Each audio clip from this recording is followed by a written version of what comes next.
www.snow-leopard.fr. Alors aujourd'hui je vais vous faire la présentation de Snow Leopard. Donc comme vous voyez sur le bureau rien n'a changé. Donc à part l'icône de QuickTime Player qui est devenu maintenant QuickTime Player X. Donc on a eu l'arrivée, le plus grand changement, donc c'est QuickTime Player et l'arrivée des processus en 64 bits. Donc, ce qui fait avancer largement mieux l'ordinateur. Donc comme je voulais vous faire voir dans à propos de ce Mac. Donc, comme vous voyez ici, 10.6 et donc 2 GHz corps de duo, 1 Go de mémoire DDR3. Donc c'est mon Mac mini. Donc pour l'instant on a très peu de processus en 64 bits. On a tout ce qui est Apple sauf iTunes, comme vous allez le voir. Alors, attendez, je prends un utilitaire, moniteur d'activité. Donc comme vous voyez ici, on a le Finder est en 64 bits, donc mail. Et quand on va lancer iTunes, hop, iTunes, il apparaît là, et on n'a pas de 64 bits.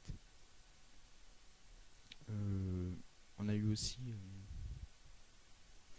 donc attendez,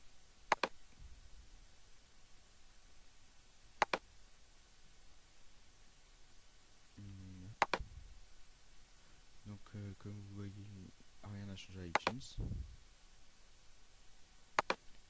Donc on a eu aussi Safari en version finale. Donc, vous voyez, il se charge très rapidement. Donc avec le top site. Donc on va aller sur Geekpaper.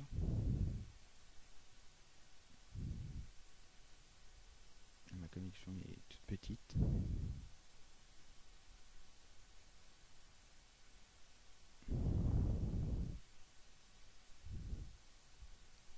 Voilà. Donc ce qui a changé dans Safari, c'est qu'ici on n'a plus la barre de progression comme avant. Donc on a, comme vous voyez ici, une petite molette qui tourne avec écrit chargement en cours, mais on ne sait pas vraiment les trucs d'où ça naît. Donc moi ce que j'ai fait, c'est normalement quand on démarre notre Mac, Safari est comme ça, sans barre en dessous. On appuie sur commande et plus, et ici on a la barre quand on fait par exemple un refresh. Il nous affiche le chargement 17 sur il a 64 éléments, 67. Comme ça on sait ce qu'il fait Safari. Donc comme vous allez le voir, Safari est en 64 bits, donc qui a été présenté en version finale lors de la Worldwide Developer Conference. Donc Safari qui est en 64 bits. Donc tout le reste des applications sont en 32 bits pour l'instant, mais d'ici octobre-novembre, on va déjà commencer à avoir des applications en 64 bits. Donc je voulais vous parler aussi dans les préférences système. Donc on a tous les plugins ici. Donc tous les plugins ne marchent pas, sauf Perian qui il n'y a pas longtemps a été codé en 64 bits. Donc, par exemple quand on lance Flip for Mac, donc là il nous fait pour pouvoir voir la fenêtre des préférences Flip for Mac WMV, vous devez quitter et réouvrir les préférences système. Donc on fait OK. Donc il nous rouvre les préférences système avec écrit ici 32 bits. Donc on est lancé en 32 bits là. Donc voilà. On a après Perian, comme vous voyez. Là je vais le relancer en 64 bits. Voilà. Donc Perian, hop, est en 64 bits, comme il nous a pas demandé de réouvrir Perian pour le mettre en 32 bits. Donc après la deuxième grande nouveauté, c'est QuickTime. Hop.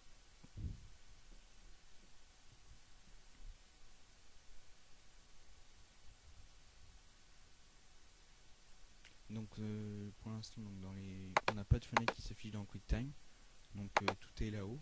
Donc avant, on avait une fenêtre qui s'affichait pour nous dire les bandes annonces des films, des trucs comme ça, des vidéos à acheter sur l'iTunes Store. Et donc là, tout de suite, on n'a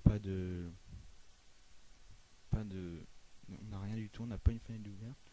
Donc c'est le premier changement. Après, là, rien n'a changé, sauf là, on a le nouvel enregistrement de l'écran. Donc on a une petite fenêtre qui va s'ouvrir et il nous demande d'enregistrer l'écran. Donc les configurations sont assez légères. Si on veut enregistrer le son du micro, donc la qualité, et puis l'emplacement où stocker les trucs. Donc moi je l'utilise pas QuickTime parce que j'utilise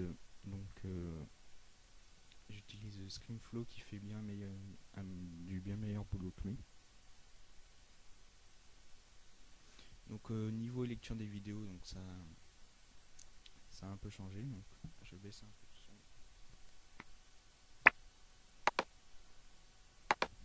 Donc hop, ouvrir avec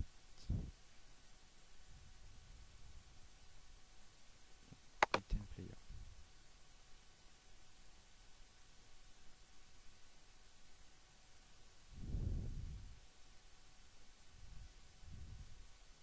Voilà, donc là on a donc la vidéo.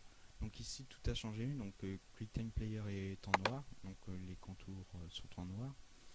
Et la barre ici qui est en noir. Donc par exemple quand on fait play, je vais baisser un peu le son aussi là. Donc quand on fait play et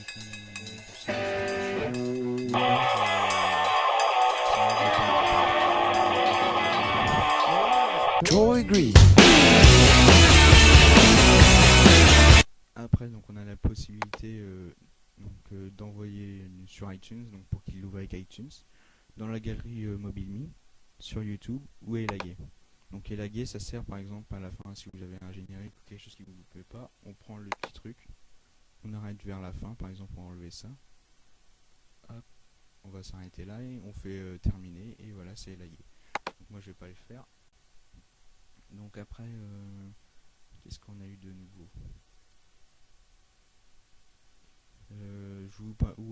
Donc ça c'est les principales nouveautés. Donc comme vous voyez, hop, QuickTime Player 10. Donc le changement, ce qui est quand même assez bizarre, c'est que Apple ait mis QuickTime en noir comme ça. C'est la seule application Apple qui est tout en noir comme ça. Chez Apple, donc iTunes est en gris, Léopard est en gris, pas Léopard mais Safari est en gris, Mail. Donc c'est assez bizarre. À mon avis, ils ont dû faire quelque chose qui se ressemble un peu au Quick Look. Donc il est tout en noir comme ça avec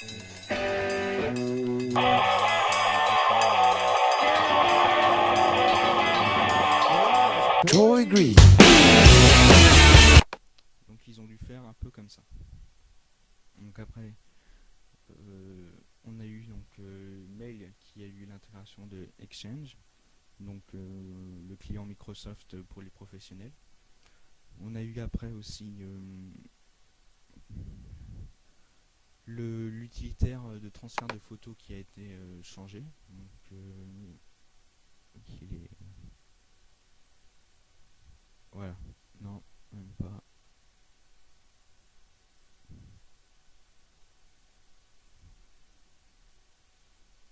Le transfert de photos, où il est.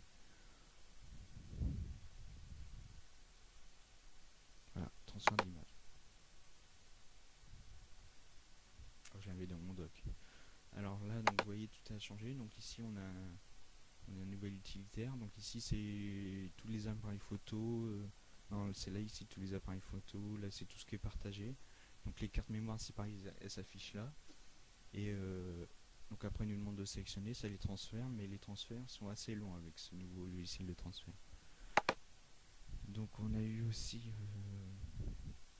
on n'a pas eu grand chose de changer après. C'est surtout l'arrivée donc du 64 bits et QuickTime, les plus grosses nouveautés. Donc voilà, donc c'était Louise pour geekpepper.fr. Je vous dis à très bientôt sur le blog geekpepper.fr